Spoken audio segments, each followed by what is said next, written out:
is a renewable energy startup is assessing two projects. So they are looking at two projects, right? So project number A provide you a stable cash flow. It gives you a stable return, right? Project A जो है वो आपको stable return दे रहा है. It is giving you a stable return or a stable cash flow, right? So it is very predictable, and they operate in a regulated market, so risk is also low. So what is the meaning of regulated market? Means rules are fixed, and since rules are fixed, so risk is low, right? So that is the meaning of regulated market. So I think everything is okay on your side, right? Just type okay in the chat box. Now, project B. Let's look at the project number B. Project number B has high growth potential.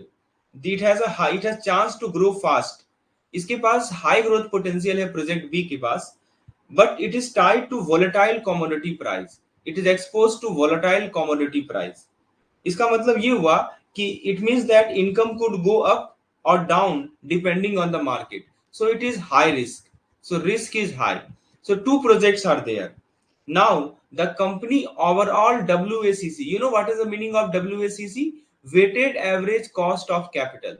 So company का जो overall WACC है वो दे रखा है इन्होंने 10%, right? That is given 10%. The CFO argue that let use this same 10% rate to evaluate both project. CFO ने क्या बोला कि चलो हम लोग यही 10% WACC को यूज करते हैं दोनों प्रोजेक्ट को इवेल्युएट करने के लिए.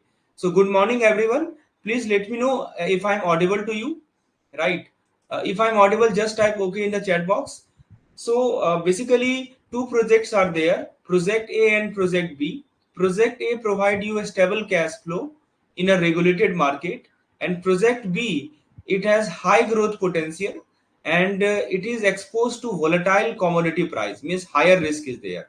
So project A low risk, project B higher risk, and the company WACC, which is the weighted average cost of capital, is 10%. So WACC they have given 10%, right? And the CFO says that let use the same 10% rate to evaluate both the project, right? To evaluate both the project, CFO is saying let use the same rate 10%. Now the question is which statement best reflect the flaw, that means demerit in the CFO approach? Option number A, WACC ignore the tax deductibility of interest, overstating the cost of debt. Option number B, WACC assume all projects have identical risk, violating the principle of risk adjusted discount rate. Option C, WACC prioritize historical book value over market book value for debt and equity. And option number D, WACC underestimate default risk for high risk project. Very good question. This question tests your understanding of limitation of WACC. तो सबसे पहले what is the meaning of WACC? You know the meaning of WACC? Let me explain. So WACC stands for weighted average cost of capital, right? So you can think of them like average return. आप इसको समझ सकते हैं कि ये average return है. It is like average return that investor and lender expect, right? Average return that investor and lender want from the company, right? So suppose you invest somewhere, so you will always want return, right? So that return is called WACC, weighted average cost of capital. So it is like cost of using money. It combined both debt, it combined both equity, right? And in this case the company average WACC they are given 10%, means lender or investor is expecting at least 10% return on their investment, right? So that is okay for the overall company, but now they are looking at the individual project. So what is the main limitation of WACC for individual project? Can you answer the question? Is it A, is it B, is it C, or is it D? What do you think? क्या लगता है आपको कि जो हमारा WACC है यानी weighted average cost of capital है, इसका सबसे बड़ा लिमिटेशन क्या है? What is the major limitation of it? What do you think? Let me give you an example. Suppose you are lending money to your friend. आप मान लीजिए अपने दोस्त को पैसा दे रहे हैं. Would you charge the same interest to someone who always pay back on time and someone who might disappear with your money? मान लीजिए दो दोस्त है, पहला दोस्त जो है आपको टाइमली पैसा वापस कर देता है और दूसरा दोस्त जो है वो आपको वो पैसा लेके भाग जाता है, तो क्या दोनों पे आप सेम इंटरेस्ट चार्ज करेंगे? Would you charge same interest on both? Yes or no? What do you think? Obviously, no. Right? You will charge different interest rate. So similar concept is here. यही concept यहाँ पे है. See, there are two projects. Project A, stable cash flow. Project B, volatile cash flow. Right? So WACC, which is called which is the return. Which is the return? WACC का मतलब क्या होता है? It means the return that investor will investor is expecting. So, which statement is the flaw? So, company CFO is saying that I will use the same WACC to evaluate the both the project. CFO ये बोल रहे हैं कि दोनों project को evaluate करने के लिए हम सेम WACC यूज करेंगे. So, what is the limitation? Can you answer it? Is it A? Is it B, C, or D? Yes, B. Very good. B is the correct answer. B is the main limitation. So this is the main limitation that WACC assume that all projects have identical risk. It violates the principle of risk adjusted discount rate. Simple शब्द में बोले, in simple term we can say using the same rate for both safe and risky project is unfair and misleading, right? So you must know that high risk project like B, project B is higher risk. So higher risk project like B should be evaluated using a higher discount rate, right? तो project B के लिए हम लोग high discount rate use करेंगे, right? Project B which have higher risk, it should be evaluated for higher discount rate, right? Higher discount rate, right? To reflect the extra uncertainty. And the low risk project like project A can be evaluated with lower discount rate since they are safer, right? If you use the same rate for both project, right? So this will not be the good thing. This will a major flaw, right? So what we learned from this question, इस question से हमने क्या सीखा? That not all projects are equal. The higher the risk, the higher the return that the investor will expect. Obvious सी बात है, जिसमें आप ज्यादा रिस्क ले रहे हैं तो आप रिटर्न भी तो ज्यादा एक्सपेक्ट करेंगे ना. So higher the risk, higher the return that investor will expect, and that should reflect in the discount rate. So remember, risk increase, risk is directly proportional to the discount rate. Higher the risk, higher the discount rate. That is the main point. I hope the concept is clear, right, regarding this question. And this question shows you what is the limitation of WACC, weighted average cost of capital. It assumes that all the projects having the same discount rate. Now, have a look at the second question. This is the second question of today's session. क्या पिछला concept clear है? Just type clear in the chat box if the concept is clear. Now, this is a very good question. This will test your understanding of the coupon rate and after tax cost of debt, right?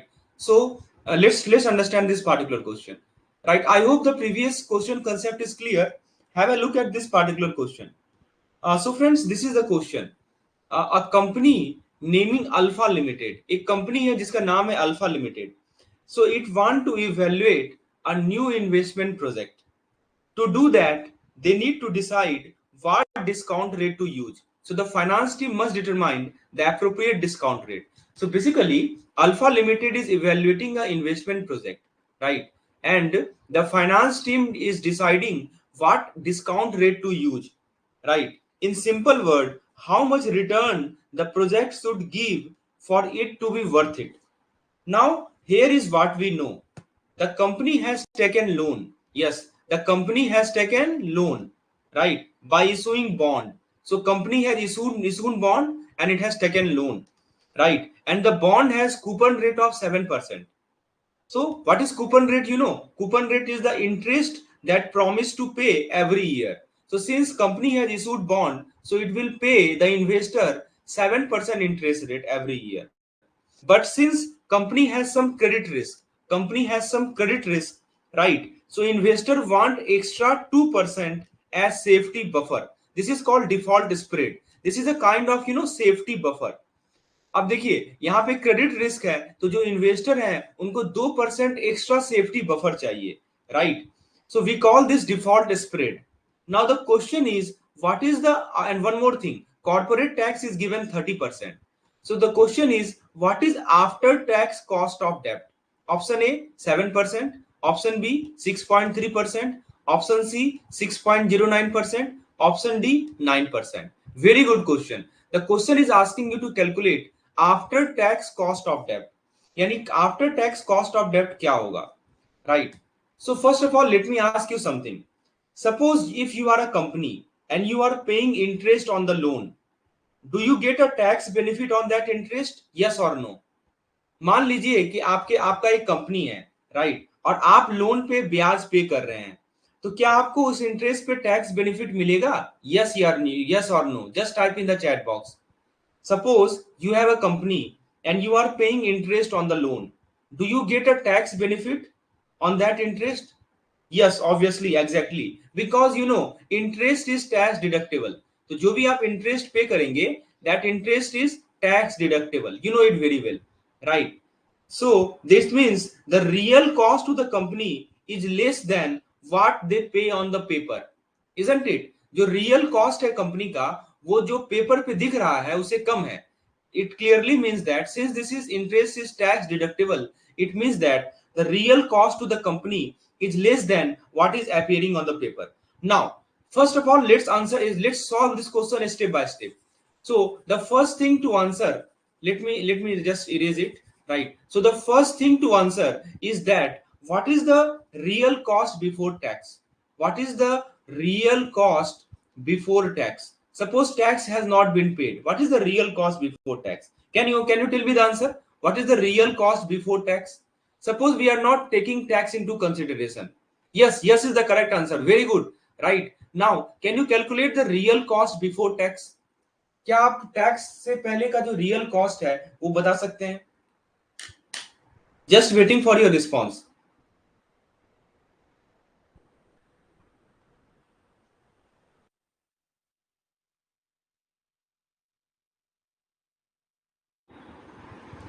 So it is nothing but, right? It is nothing but, no, 7% is not. It is 9% actually. It is 9%. How 9%? Let's understand. See, the company promised 7% interest, right? But investor want extra 2% due to risk. So the real cost is 9%, right? This is the real cost before tax. So this is called pre-tax. This is called pre-tax cost. Pre-tax cost. But the question is asking after tax cost. मान लीजिए question में पूछा होता कि बताओ pre tax cost क्या होगा, so the answer is 9%, right? Answer is 9%. Why? Because 7% is the coupon rate that the company has to pay and 2% extra spread that the investor are expecting.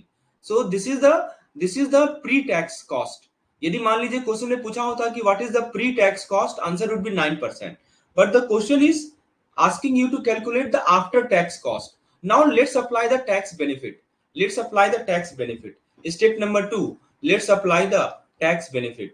Now what is the corporate tax? The corporate tax is given 30%. That means company pay 30% tax, right? So they get 30% of that 9% back. So can you calculate what is the after tax cost? See, the logic is that out of this 9%, 30% they will get back, right? इस 9% में से 30% उनको वापस मिल जाएगा. तो क्या आप निकाल सकते हैं आफ्टर टैक्स कॉस्ट क्या होगा? I hope you have pen paper calculator with you, right? If you have, please calculate. So it is very simple, right? So after tax cost will be 9% under bracket 1 minus 0.30, isn't it? तो 9% तो उनका उनका pre tax cost है, इसमें से उनको 30% का rivet मिल रहा है because interest is tax deductible, right? So can you calculate it? How much it is? So this will be 9% multiplied by 0.7%. So how much you are getting? No, sorry, 0.7. So how much you are getting? Tell me. Just calculate. It is 6.3%, right? It is 6.3%. So what is the correct answer? Correct answer is option number B, right? Correct answer is option number B.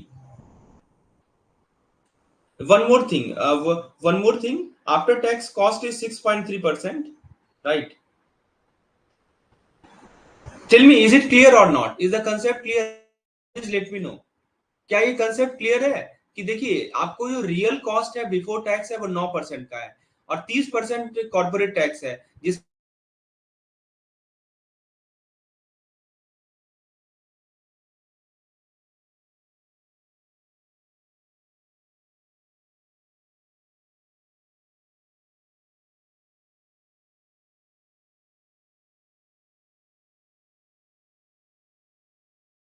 me know is the concept clear or not. If it is clear, just type clear, or if you want me to repeat, I will repeat it, right?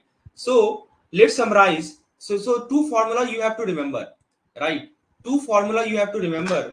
Let me tell you the two formula. The first formula is pre-tax cost of debt. Pre-tax cost of debt. It is how much? It is the coupon rate. It is sum of two things. Coupon rate plus default spread. Coupon rate plus default spread. So this is the first formula. And second formula is after tax cost. So after tax cost is equal to pre-tax cost multiplied by 1 minus tax rate. So these two formula you have to remember, right, to solve such kind of question. Please let me know. I'm not getting any response. Please let me know, is the concept clear? बताइए क्या ये concept clear है? So this after tax cost is the actual cost of debt to the company. Please type clear in the chat box if this concept is clear. Very good. So I think it is clear now. Just remember these two formula and you will be able to calculate the after tax cost. Okay, very good. So this is the answer. 6.3% is the correct answer. Now have a look at this particular question, right? So this is another very good question. Let's understand the real concept behind it. So an investor, so here is the scenario before you, right? An investor named Mr. Sharma. So investor name is Mr. Sharma, right? So Mr. Sharma is thinking of investing in a company Alpha Limited. So Mr. Sharma is thinking, वो सोच रहे हैं कि चलो Alpha Limited company में हम invest करते हैं. So you know it is a stable company. It is a stable company that pay regular dividend. That pay regular dividend, right? Now Mr. Sharma expect Alpha Limited to pay rupees 5 per share. So Mr. Sharma expect Alpha Limited to pay rupees 5 per share next year, right? And after that, dividend will grow by 4% annually. Every year it will grow by 4%, right? Now Mr. Sharma want to earn 10% return on his investment. So the question is, based on this information, what is the fair price that Mr. Sharma should be willing to pay for the stock today, right? This is the question. So again I am repeating, Alpha Limited company, Mr. Sharma is interested to invest in this company, right? He is expecting dividend of rupees 5 per share and it will grow at 4% rate. He require 10% rate of return.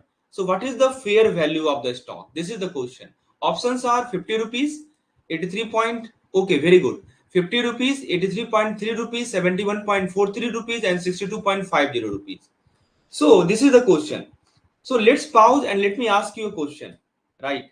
So let me ask you a simple question. And if you answer this, you can easily calculate it. Suppose if you were promised 5 rupees next year, suppose you were promised 5 rupees next year and it keep increasing slowly year by year. So would you pay more or less than 5 for that share? Tell me. मान लीजिए कि आपको अगले साल 5 रुपया promise किया गया dividend के रूप में और ये स्लोली हर एक साल बढ़ रहा है. Would you pay more or less than 5 for that share? Type more if you think you would pay more or type less if you think you would pay less, right?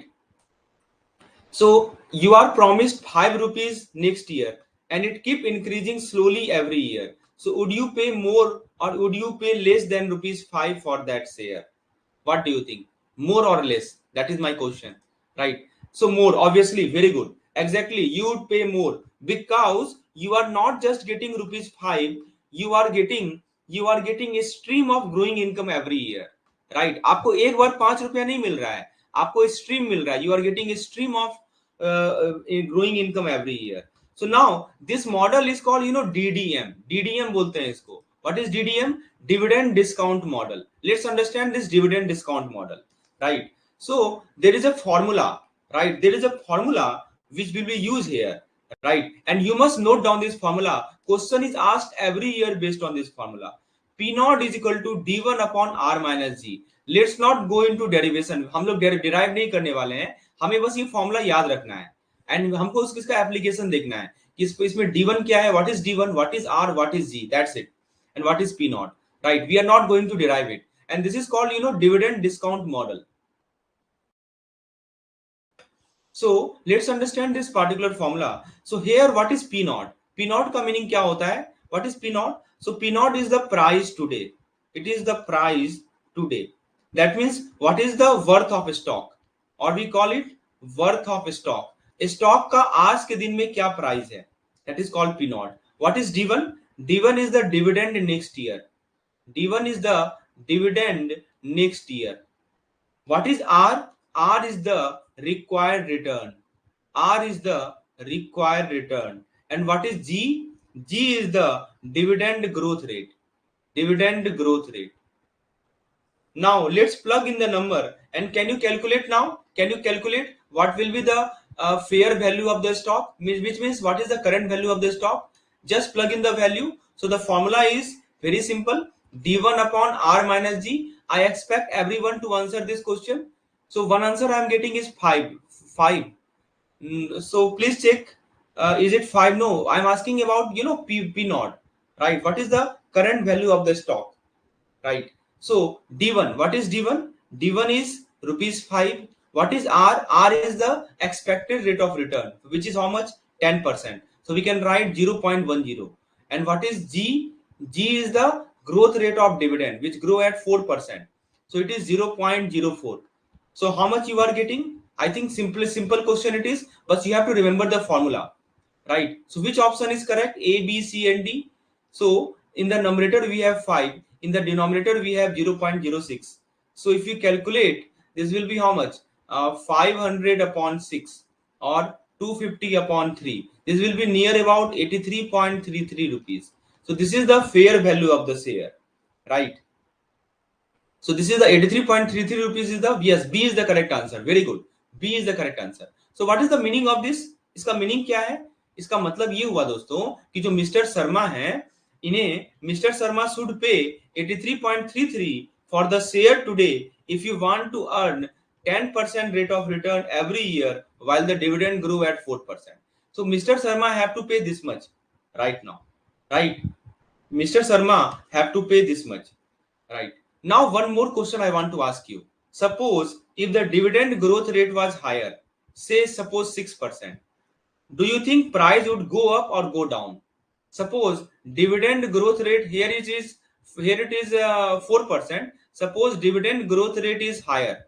Dividend growth rate is 6%. What would you expect to the price? Will it go up or will it go down? Just type up if you think it will go up, or just type down if you think price will go down. Means the price that Mr. Sharma have to pay. Yes, 83.33 is the correct answer. Now listen to my next question. Suppose dividend growth rate is 6%, not 4%. What will happen to the price? Will it go up or will it go down? Right? If you think that price will go up, just type up, or if you think that it will go down, just type down. Right? What do you think? So basic math. Yes, one answer I'm getting up. Yes, very good. Up is the correct answer. Right? Why? Because future income is increasing faster. Right? So future income is increasing faster because dividend growth rate is higher. So future income is increasing faster. So simple logic, higher growth, it means more future income. It means more future income, and it simply means higher value today. Higher value today, right? So you can think like this. आप ऐसे भी सोच सकते हैं, P is equal to D1 upon R minus G, right? So if G will increase, this R minus G will decrease, so this P will increase. So you are seeing that, आप क्या देख रहे हैं कि जब हमारा, आप mathematically भी समझ सकते हैं कि जब आपका G बढ़ रहा है तो P भी बढ़ रहा है. That means if the dividend growth rate is increasing, so the price you have to pay more, right? So suppose dividend growth rate is 6%, then Mr. Sharma will have to pay more than 83.33. So tell me, is the concept clear? Yes, higher return. Very good. So remember, a higher growth rate means higher return means more future income, right? Please tell me, is the concept clear or not? Or do you want me to repeat it? Must remember this formula. d1 upon r minus g, right? Very good.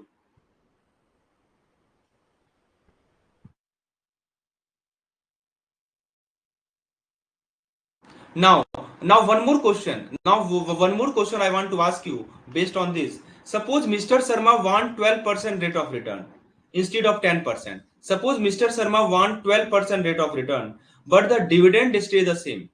Dividend stay the same. Would he pay more or would he pay less for the stock?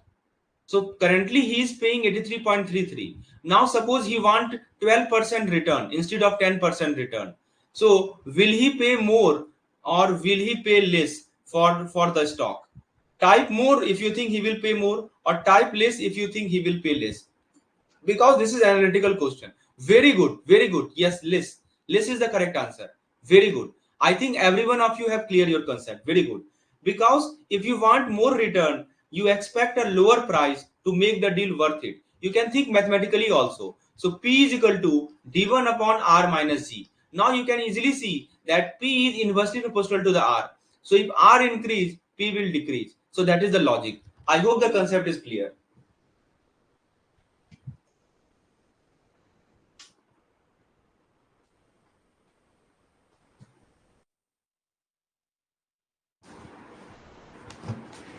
So this is the concept. Now let's move to the next question.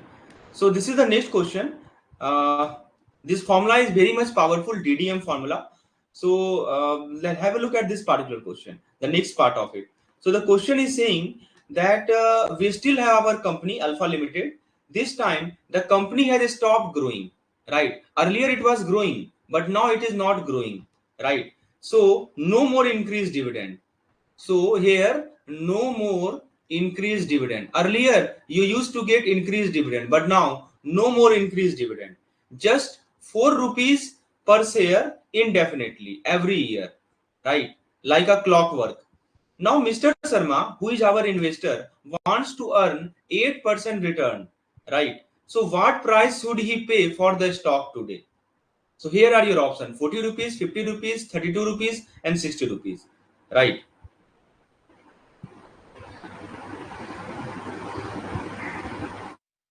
So what do you think? What do you think? So just apply the previous formula, but there is little bit modification. So what was the previous formula? P is equal to d1 upon r minus g, right? So now in this case, what is happening? That g is 0 because there is no growth rate. Clearly written constant dividend, right?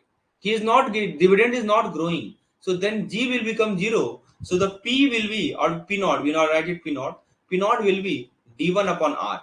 And you know, this is called, this formula is called, this is called, you know, zero growth model. You must know it. The first one was called DDM, that is called dividend discount model, and this is called zero growth model, or another name of it is called perpetual dividend. It is also called perpetual dividend. So two name we can have for it, either perpetual dividend or zero growth model. So what is P naught? P naught is the price that has to be paid. What is D? What is D1? Which is the D is the constant dividend, and what is R? R is the return expected. So just plug in the number and tell me the answer. So 50. Okay, one answer I'm getting is 50. Very easy to do it. So what is D? D is they have given 4. So just write 4 in the numerator. And what is R? R they have given 8%. So 0.08, right? So it will be 50 rupees. Very good. Option number B is the correct answer. Right. Option number B is the correct answer. Now let me ask you a question. I hope it is very easy to understand. Now suppose instead of 8%, you want 10% return. So would you pay more or would you pay less for the same 4 rupees dividend? Suppose I want 10% return instead of 8%. So would you pay more or would you pay less for the same 4 rupees dividend? What do you think?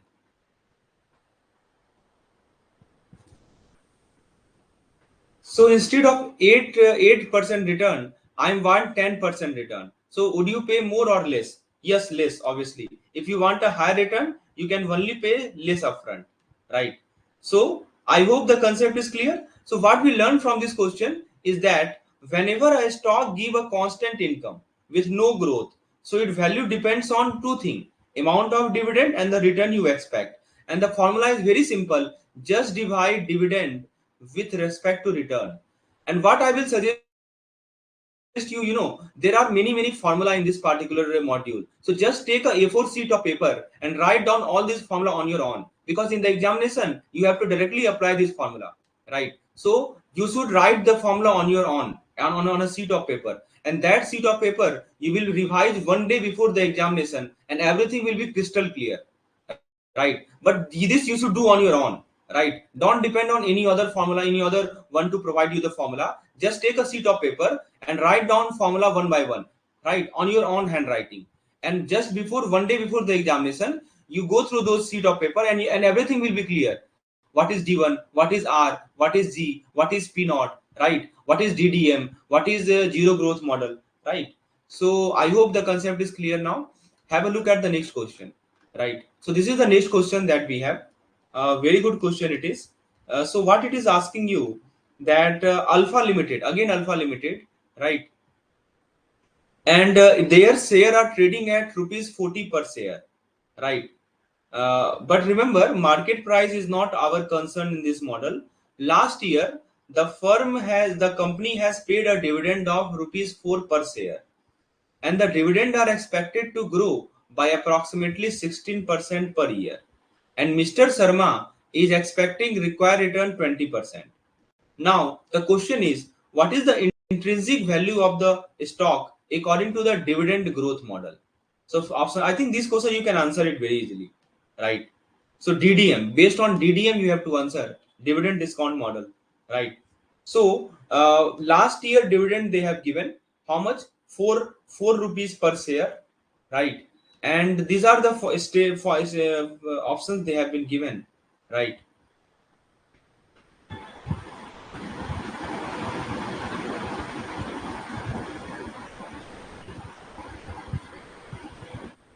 So basically, the stock price on the market, which is 40 rupees, and the intrinsic value, which have been asked to calculate as per the DDM, they will not always match, right? That is why, buying or selling opportunity comes from. That is where. So buying and selling opportunity come from. So last year dividend they have given, 4 rupees per share, right? And it is growing at 16% every year, right? So how do you go about calculating the market value of equity? So we have to apply the formula. What is the formula? P naught is equal to D1 upon R minus G. Can anyone tell me what is the value of D1 here? Can anyone tell me what is the value of D1 here? Please tell me what is the value of D1? Just waiting for your response. What do you think? Yes, we have to apply the DDM formula, and this formula we have to apply D1 upon R minus G. But before that, please let me know what is the value of D1. So 44. So are you telling the value of D1 44? No, no, no, no, no. It is not 44. Let me explain. The meaning of D1, it is the dividend, right? That dividend, okay, 40. One answer I'm getting. No, no, no. 40 is also not D1. Please understand. I think so. Basically, D1 is dividend. This 40, see, this 40 is not dividend. This is the quotation of the share of the company, right? This is the quotation. This is the stock price on the market, which is 40 rupees per share. And intrinsic value is different. Stock price is different. So this 40 has nothing to do with here. D1 stands for dividend, right? So see, last year dividend they have given rupees 4, and it is growing at 16% per year. So this is D naught. D naught means last year dividend, which is how much? 4 rupees. So just apply the formula. D1 is equal to D naught multiplied by 1 plus G. Simple mathematics. Last year it was 4. It is increasing at 16%. So what is the current year dividend? That is what we are interested in. What is the current year dividend? Just apply the formula. In the place of D1, D naught, just write 4. And in the place of G, we just write 0.16. So it is nothing but 4 multiplied by 1.16. This is nothing but 4.64. So remember, D1 is the dividend that is paid this year, not last year. This is one of the mistakes that many people do. So 36, no, no, no, no, no, no, no, no. No, D1 is 4.64. Please understand, D1 is the dividend that you will receive in the current year. right? And they have given dividend in the previous year.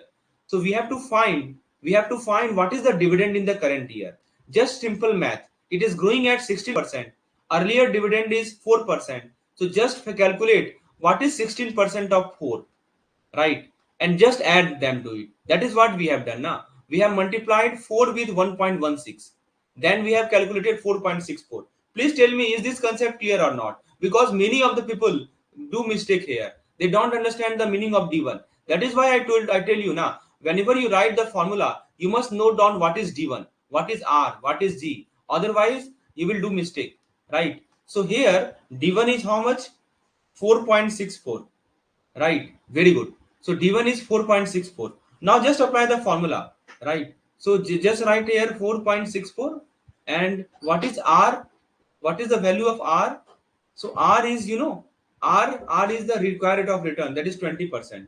So which is 0.20. And what is G? G is how much? 16%.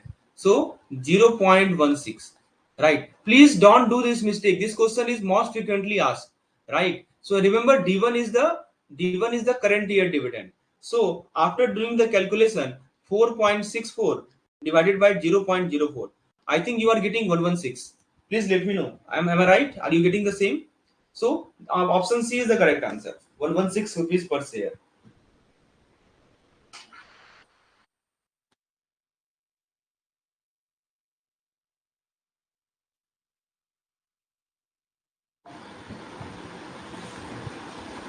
Please let me know if you have any doubt. Please let me know. I will clear it.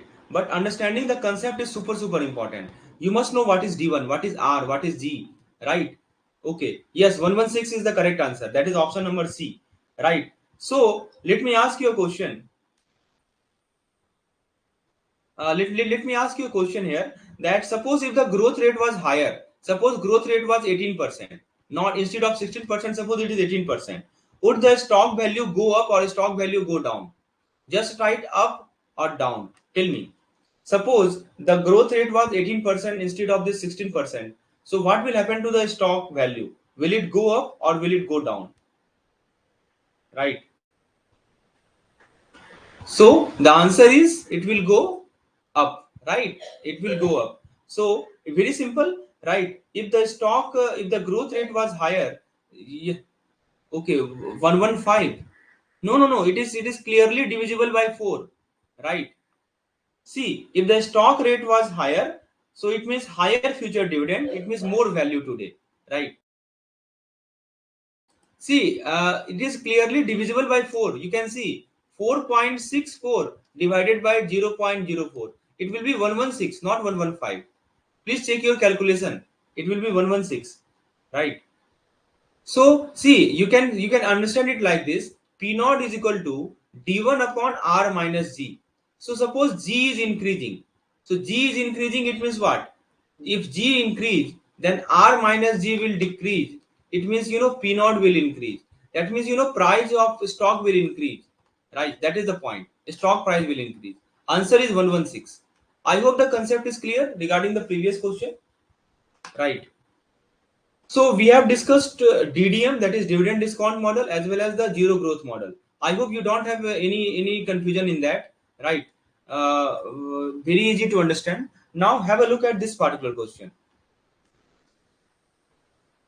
So the next question is, as you can see on your screen, if you have any doubt, you can just type, and I will again clear it, right? So the question is, a mid-sized consumer electronic company is preparing to go public. IPO means initial public offering, right? So they want to go public, right?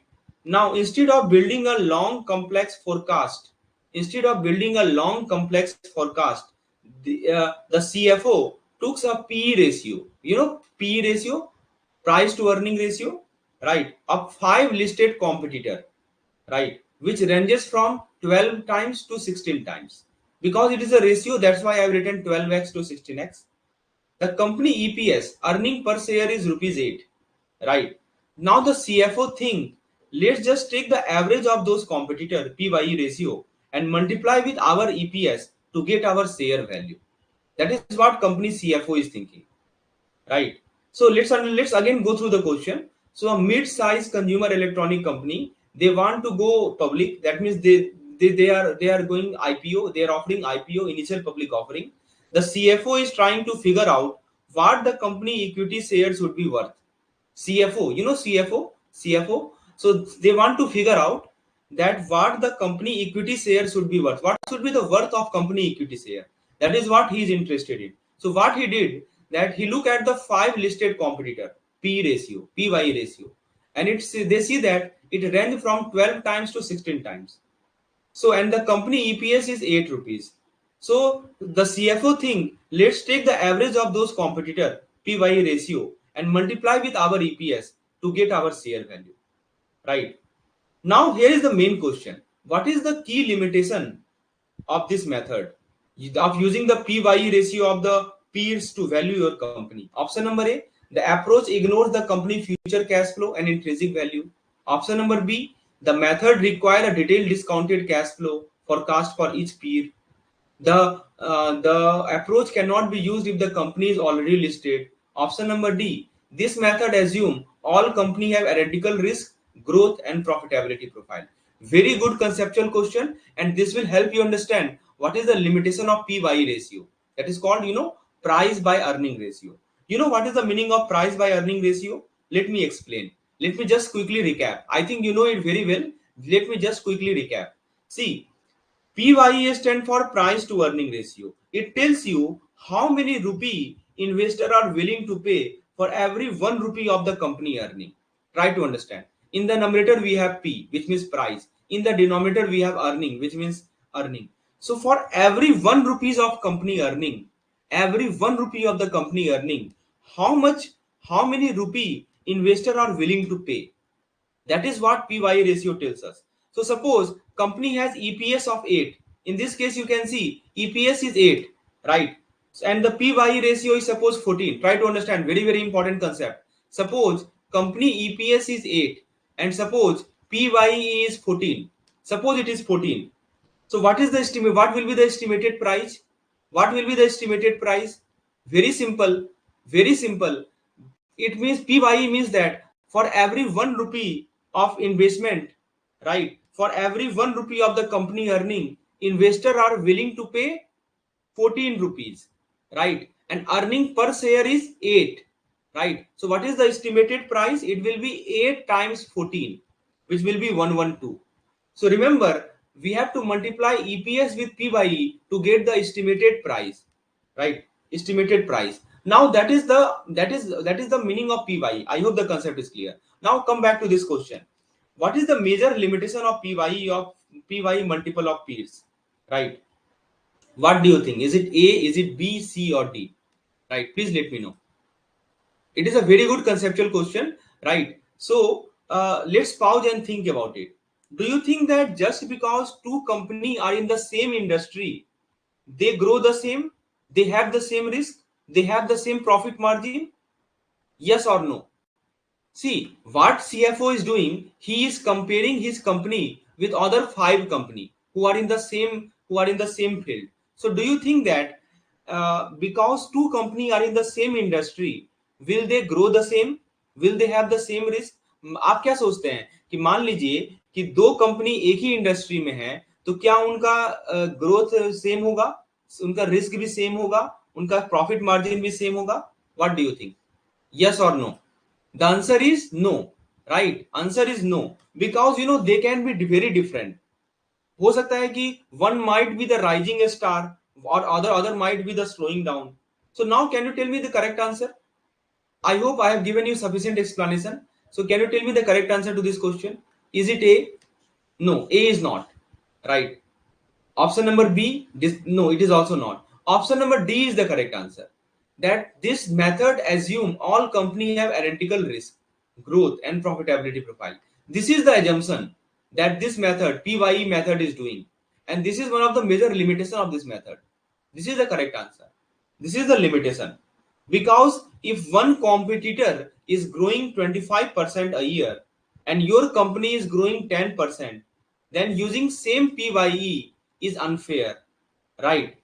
So that is the point. Suppose your competitor is growing at 25% and your company is growing at 10%, and if you use the same PYE ratio, This will be unfair because the market give higher PY ratio to faster growing, lower risk or more profitable company. Remember, very, very important concept. So higher PY ratio is given to which type of company? To fast growing company, right? To lower risk company, to more profitable company. For such company, PY ratio is higher. If we blindly apply a competitor PYE to our company without adjusting for differences, the valuation could be too low or valuation could be too high. Right. Please tell me, is the concept clear or not? Right. So this is the meaning of PY ratio. Now, let me ask you a question.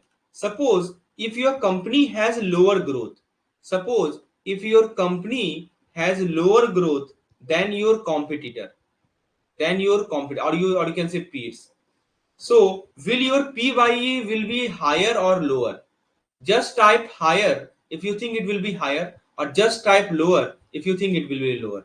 Suppose your company has lower growth than your peers, than your competitor. So tell me, will your PY ratio higher or it will be lower? Type your guess, right? So this is the understanding part. Obviously lower, very good. It will be lower because the market reward growth with higher multiple, right? So the method that we have just discussed is called relative valuation. This is called relative valuation.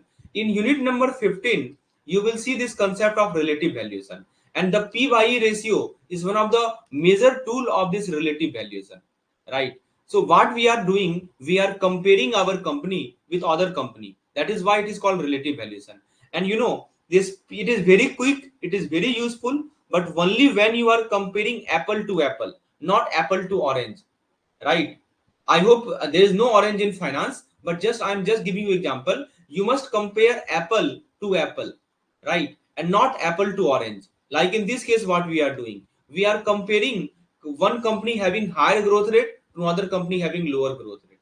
Then this relative valuation method will not be useful. So please let me know if the concept is clear or not. Is the concept of PYE clear? What is the limitation of PYE? Is it clear? What is PYE? Is it clear? Please let me know. If you want me to explain it again, I will explain. So you must understand what is PYE, price to earning ratio. It clearly tells you for every 1 rupees of the earning, how much price the investor are willing to pay, right? For every 1 rupees of company earning. Okay, again, fine. Okay, so let me explain it again. See, what is happening here, that your company, you have a company, right? And basically the CFO, that means the CFO is interested to what should be the value of equity. What is our main motive? Equity valuation, right? They want to go IPO, they want to go public. Whenever a company want to go public, so they want to find it what should be the value of its equity. Per equity cost should be how much. So how to get that value? So to get that value, the CFO is using PY ratio, which is a kind of relative valuation method. What they do? So they look at the 5 listed company which are in the same field, and they see that one is having PYE 12, another is having PYE 13, so it is ranging from 12 to 16. So they took the average, and the average comes out to be something, suppose 14, right? And they say just multiply this 14 with the earning per share, and that will be our company equity value, right? So the question is, what is the major limitation of using the PYE in this scenario? The major limitation is that, so they are comparing our company with other 5 company, but these 5 company may have higher growth rate, these 5 company may have lower risk, right? So that's why this PYE ratio will not work here. PYE ratio will only work when company have identical risk, identical growth, and identical profitability profile. That is the main point. So you should know that PYE's ratio, it will work only when all the company, they have identical risk, they have identical growth. But in this case, what is happening? They don't have identical risk. Someone is facing more risk, other is facing less risk. Someone is getting higher profit, other is getting less profit, right? So this is one of the major limitation of PYE ratio. That is what the question is asking you. And this method is called relative valuation method. It assumes that comparable company must have similar risk, must have similar growth, must have similar profitability. then only we can compare them. If they have differences, the valuation may be misleading. It may give you higher valuation, right? It may give you lower valuation. That will not be useful. I hope it is clear now.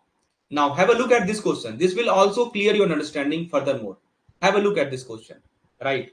Okay, using this question, your concept will be more clear. Just PY is just this question is also based on PY, right? So your conceptual understanding will be more clear. So have a look at it. So what is given in the question is that Take X Limited. Let me zoom a little bit. So Take X Limited is a faster growing SaaS. You know what is SaaS? Software as a service, a startup, right? It is a faster growing software startup. The kind that build cloud tool business. You pay monthly for cloud business, right? That is called SaaS. An investor want to value this startup. An investor want to value this startup, but instead of doing long DCF, DCF, discounted cash flow method, which we have discussed in the previous lecture. So discounted, they don't want to go for DCF method, right? So they want quick and dirty approach, that is called relative valuation. DCF is very lengthy. Just now we have discussed the DDM, that was a discounted cash flow method. So this DCF, discounted cash flow method is very lengthy. This investor don't want to go through DCF. Rather, he is interested in relative valuation. Okay. Now let's see what is the question. Here is the data. So first of all, what they do, they look at the competitor because the name is relative valuation. So you must compare with the peers or competitor. So peer company A, right, is trading at PY's ratio of 25 and EPS is rupees 10. And our company, and one more company data is given, company B. So PYS, their PYS ratio is given 8 and revenue is, so this is called profit to sales ratio. Revenue they have given 50 crore and our company EPS is 8 rupees and revenue is 40 crore, right? Now, so question is, if the Take X is using the PY multiple of company A, what should be the estimated valuation? Very good question. 80 rupees, 200 rupees, 250 rupees and 320 rupees. So Take X is using the PY multiple of peer company A, right? So just forget about company B. Just look at company A. So what should be the relative values? What should be the valuation of Take X? That is what the question is asking you. Very good question, right? So do you remember what is the meaning of PY ratio? I just told you in the previous question, right? Just to recap, PY means price divided by earning. So if a company earn rupees 1 and its share price is rupees 25, as you can see, PY's ratio is 25. What does it mean? That if the company earning is rupees 1 and PY is 25, and so it means share price is rupees 25, right? So earning is rupees 1 and share price is rupees 25, right? So then PY it means 25, right? So let's flip it. Try to understand. I'm telling you a very, very important concept. See, PY ratio, you understand? If earning is rupees 1, share price is rupees 25, then PY ratio will be 25. Let's flip it. So we have to find the price. We are interested to find the price, right? Using PY and EPS. So what we do, we can write like this. Price is equal to PYE multiplied by EPS, right? Now, can you calculate it? Very easy. Can you calculate it? Just apply this formula and tell me what value you are getting. Just apply this formula, right? So you have to look at, the data of company A, right? You have to look at the data of company A. So 250. One answer I'm getting is 250. So option C you are saying. See, if you look at the company A, let's try it for Take X. So what is the EPS of company Take X? EPS is rupees 8. So just write 8 here. And the PYE, they will take off company A. What is PYE of company A? 25. So 25 multiplied by 8 will be how much? 200. So the answer is rupees 200, right? So the option B is the correct answer, not 250, right? So that is called relative valuation method. So they will take PY of company A, just multiply with that EPS, right? So this will give you the share price, right? So because we are assuming that Take X is similar to our company A in growth, in risk and profit potential, so it deserves a similar P/Y ratio. There is an assumption. There is an assumption that we are doing. What is the assumption? That our company A and the Take X both are having the same growth, both are having the same risk, both are having the same profit. This is the assumption we are taking, and that's why we have taken the same P/Y ratio. But do you think all company even in the same sector grow at the same pace? Obviously no. That is the main risk in the relative valuation, right? Now is it clear? Please tell me, is the concept clear? Now let me just ask you a question. Suppose Take X has EPS of rupees 12 instead of 8. So what would be the valuation? Can you do the calculation? Suppose Take X has EPS of rupees 12 instead of 8. So what would be the valuation? Please let me know. What will be the valuation of the Take X?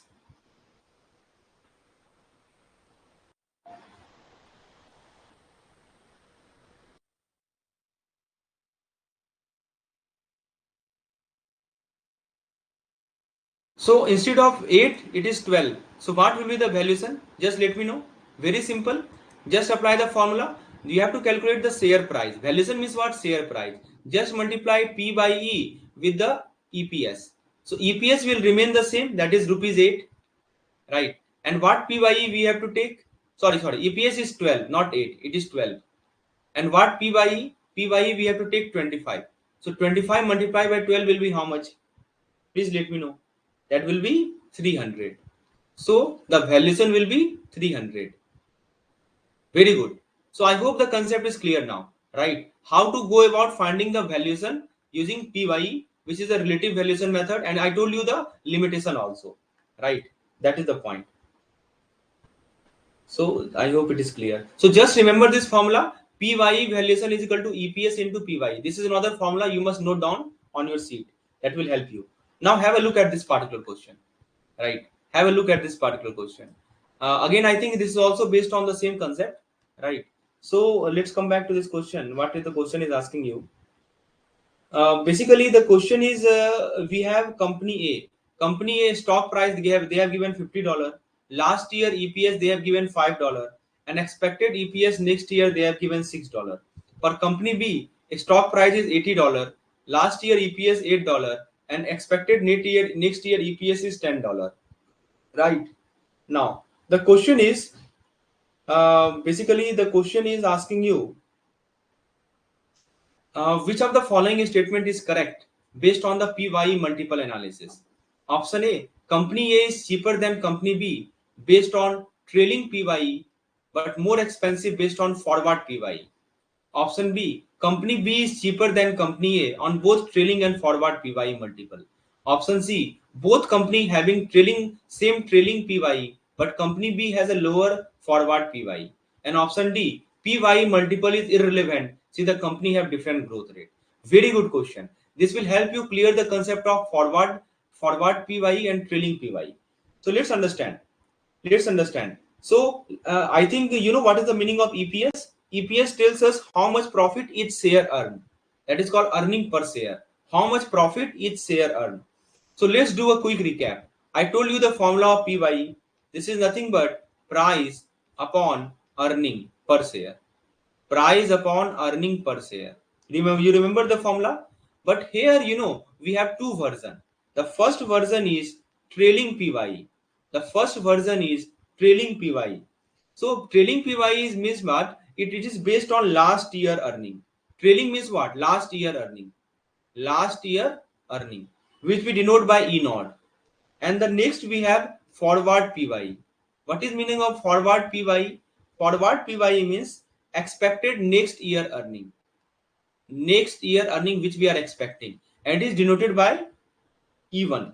E naught means trailing, and E1 means forward. Right. So tell me, which one do you think investor will prefer, trailing or forward? Type trailing if you think trailing, or type forward if you think forward.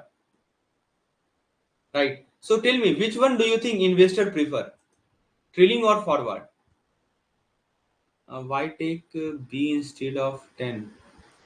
So which question are you asking? About this question or the previous? Okay, why take 8 instead of 10? Uh,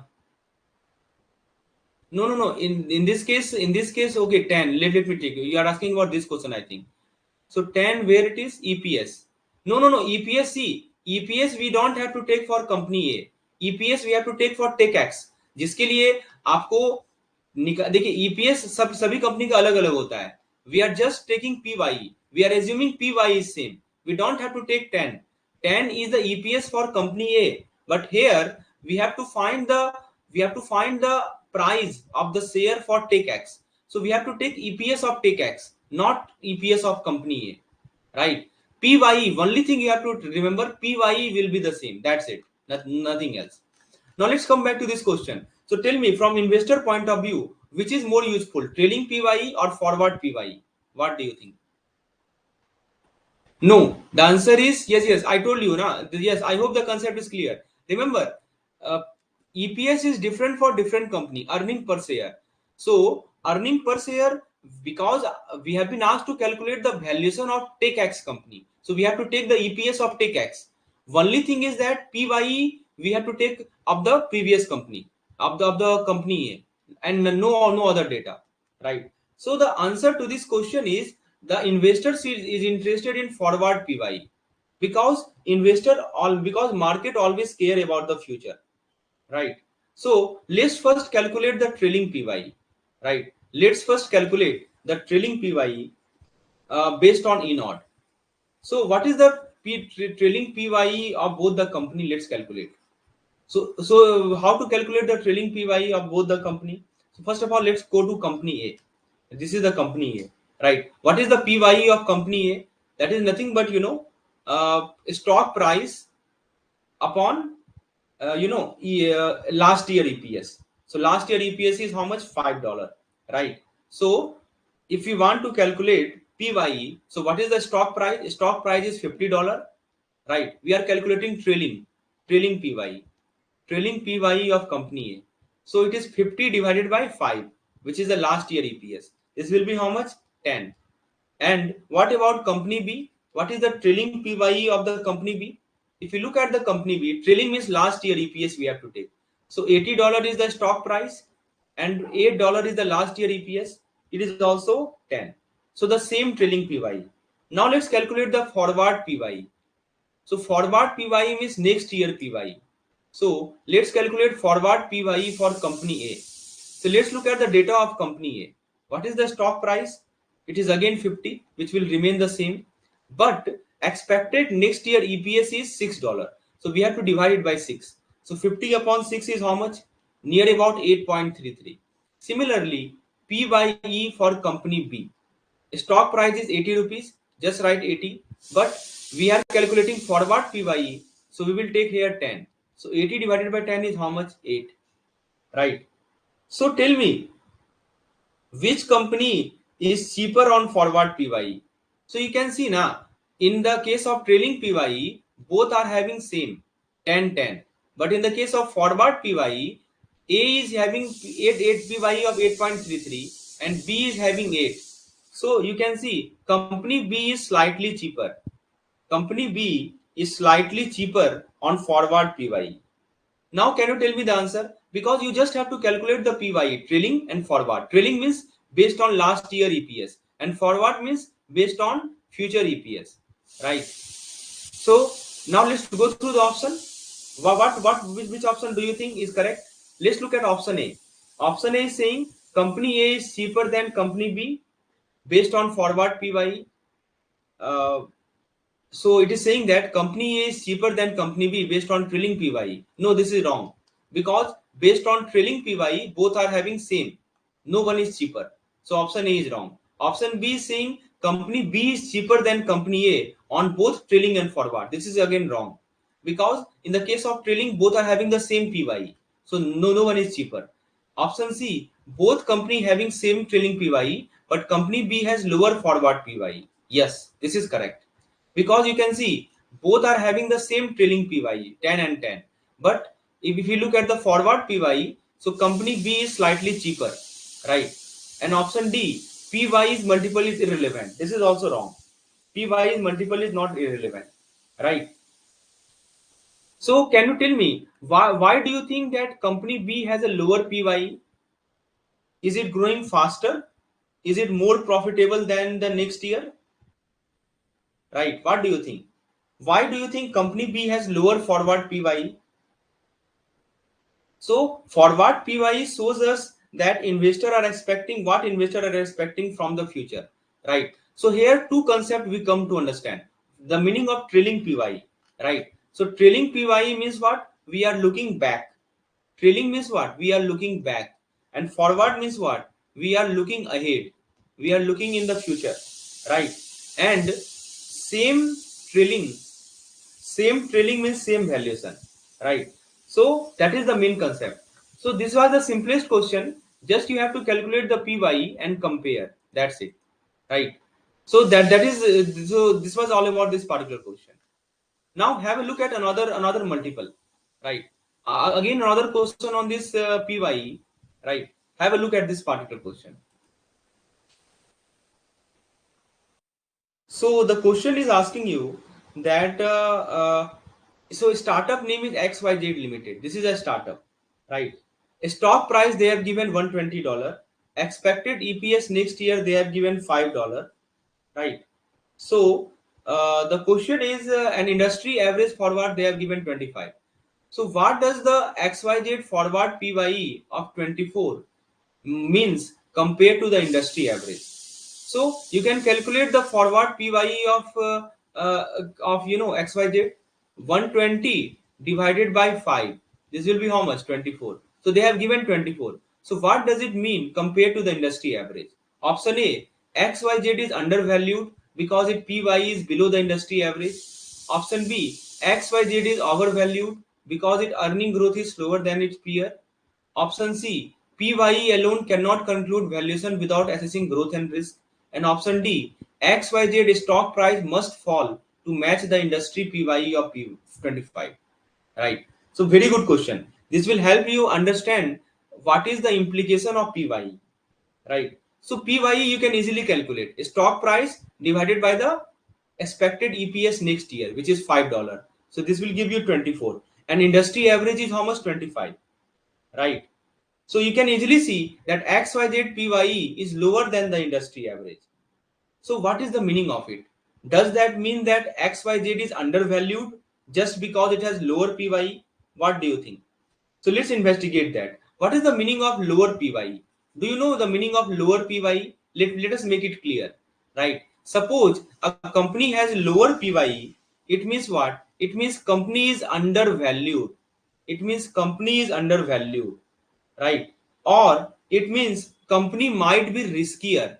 Company might be riskier. Or it means that company growth is lower, or it means that company profit is lower compared to its peer. I told you earlier also, the PYE, higher the profit, higher the growth, higher less the risk, higher the PYE. More the risk, less the growth, less the profit, PYE will be lower.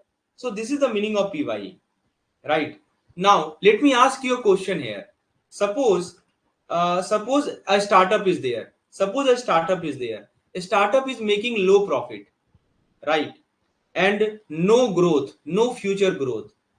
So would you pay high PYE for that? Would you pay high PYE for that? Yes or no? Just answer my question. Suppose there is a startup, right? And this startup is having low growth, low profit. It is having no growth potential. So would you pay high PYE for that? Yes or no? What do you think? Let's take your understanding of this PYE, because suppose a startup is there, its profit is low, there is no growth potential, there is no future growth potential. So would you pay higher PYE for that?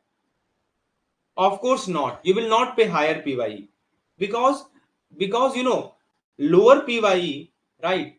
So because its growth potential is very low, right? So lower PYE means undervalued. right? Now let's come back to the options here. Option number A is saying XYZ is undervalued because its PYE is below the industry average. So this is not necessary because we don't know about the XYZ growth. We don't know about its growth. We don't know about its risk. So we can't directly say that it is undervalued. We have to see the growth and risk also. Option B say that XYZ is overvalued because its earning growth is slower than its peer. Again, we don't have any information about its growth rate, so we can't assume it. Option C say the PYE alone cannot conclude valuation without assessing growth and risk. This is the correct answer, right?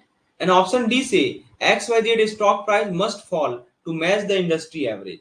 So this is also not a rule book. Price move based on future expectation, not just industry average, right? So what we learned from this question is that PYE is a great starting point, right? It is a great starting point, but it never tell the full story. It does not tell you the full story, right?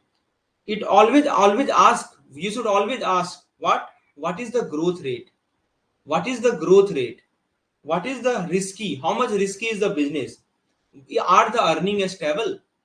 And only after you get this answer, then then then you can see that whether the company is undervalued or overvalued. Just by looking at the PYE does not tells you the full picture. So tell me, should we always trust the PYE number alone? Should we always trust the PYE number alone? The answer is no, because PYE does not gives you the full picture. Along with PYE, you should ask what is the growth rate? Is the business riskier? Are the market prices stable? If you get all these answers, then only you can decide whether the company is undervalued or overvalued. So please tell me, is the concept clear or not? I hope you understand the meaning of PYE completely. We have last 3 questions we have done regarding the PYE, and I hope this much information is more than sufficient to understand the PYE, right? Now have a look at this particular question. There is another multiple that is called P by B, that is called price by book ratio, right? So this question is based on the same concept. So first of all, let's see what is the question is all about. Two companies are there, Alpha Limited and Beta Corporation, right? And for Alpha Limited, market price per share they have given 200, book value per share they have given 80 rupees, ROE, that is called return on equity, they have given 20%, dividend payout ratio they have given 40%, and expected growth rate is 12%. Similarly, the same data they have given for Beta Corporation, right? So the question is, which of the following statement is correct based on the fundamental PYB? Now we are discussing PYB, price to book value ratio. Earlier we were discussing PYE, price to earning ratio. Now we have another ratio that is called price to book value ratio, right? So the question is, Alpha Limited is overvalued because its PYE B is higher than the beta. Option B, beta is undervalued as its ROE adjusted PYB is lower than alpha. Option C, alpha PYB is justified due to higher ROE and growth despite a higher multiple. And option D, PYB multiple are irrelevant since both firms have positive book value. So basically, to solve this question, you need to calculate PYB. You know what is the formula for calculating the PYB? Because after calculating PYB, only you can answer the question. So formula for PYB is very simple. Market price per share, that is price in the numerator, upon book value per share. That is the formula. Now can you calculate the PYB for alpha? What is the PYB for alpha? Can you do the calculation for me? So what is the market price per share for alpha? This is 200. And what is the book value per share for alpha? This is 80. Right? So how much you will get? 200 upon 80. I think this is 2.5. Now what is P by B for beta? For beta corporation? So market price they have given 150 and the book value per share they have given 50. So this will give you 3. Now you can easily see that P by B of beta is 3 and P by B of alpha is 2.5. So you can see that P by B of beta is higher than P by B of alpha. isn't it? So what does this tells us? Is alpha overpriced or is alpha underpriced? What do you think? So please understand. First of all, what is P by B? I think is clear. Price upon book value. Right? Yes. 2.5 and 3. Very good. Now what does it tell us? Let's interpret it. See, higher P by B ratio does not automatically means the company is overvalued. It can mean the company has a strong financial, it is growing faster, right? It and investors are willing to pay a premium for it. So is there something about Alpha Limited and Beta Corporation that can explain why Alpha PYB is lower? So basically, so one question I want to ask you: what do you think matter the more? Is it growth rate? What do you think matter the more? Is it the growth rate or is it the book value? Tell me. Option A growth rate, option B book value. What do you think? What matter the most? Company growth rate or company book value? Right. Type growth if you think that growth matter more, or type book value if you think that book value is more. Right. So basically, two data have also been given here. ROE, that is called return on equity, and the second data is they have given is growth, that is called expected growth. See, let's understand what is this ROE and what is this growth. So this is a measure of how much profit the company is generating from its shareholder equity, right? So P by B we have calculated, but let's look at this ROE also, because P by B alone cannot tell us the clear picture. P by B alone cannot tell us the clear picture. We have to look at this ROE data also. So ROE means what? Return on equity. ROE means return on equity. It is a measure of how much profit the company is generating from its shareholder equity. So you can see ROE of company Alpha is 20%, right? Whereas ROE of company Beta is 15%. So Alpha ROE is higher, which means they are more efficient at generating profit from the money invested in them. Now, you look at the expected growth rate. Alpha has growth rate of 12%, Beta has growth rate of 8%. So higher growth rate means higher future profit. Simple logic. If growth rate is higher, so it means that future profit will also be higher, right? Profit will also be higher, which can justify higher P by B ratio. So just now we have calculated now for alpha, what was the P by B? For alpha, P by B was 2.5, right? And for beta, P by B is 3, right? Just now we have calculated P by B, right? So alpha higher ROE and growth rate may explain why it is valued lower, right? So remember, high P by B ratio can sometimes mean company is growing faster or has better return on equity. In the alpha case, the lower P by B ratio is justified because of its higher growth. You can see growth rate is 12% as compared to beta, which is just having 8%. And also profitability is also higher. You see return on equity is 20% and return on equity is just 15% here, right? So remember, it is not just about comparing number. We have to see the full context, right? So what is the correct answer to this question? Let's come back to this question, right?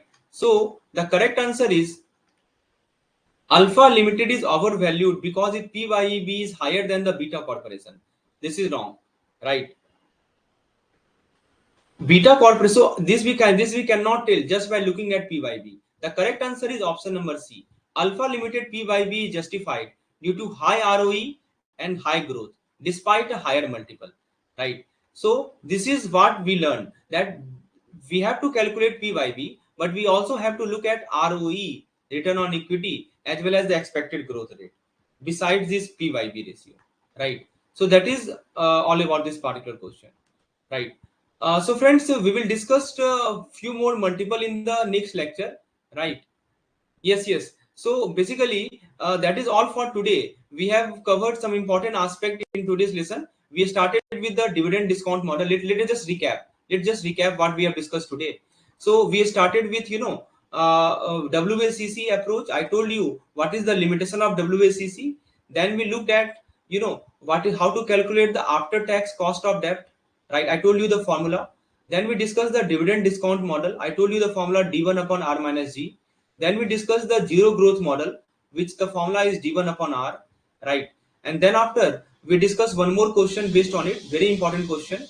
And then we discuss PYE, right? What is the meaning of PYE? How to calculate PYE? What is the limitation of PYE? Where it does not work, right?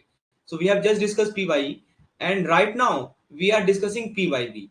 So in the next lecture we will continue our discussion and discuss some more points regarding PYB, right? Because ABFM is all about ratios. We are discussing relative valuation. So there are some multiple, right, which we have to take into consideration. So I hope some concepts are clear to you in today's session, right? So the next lecture I will share soon the detail, and the PDF and videos will be available in your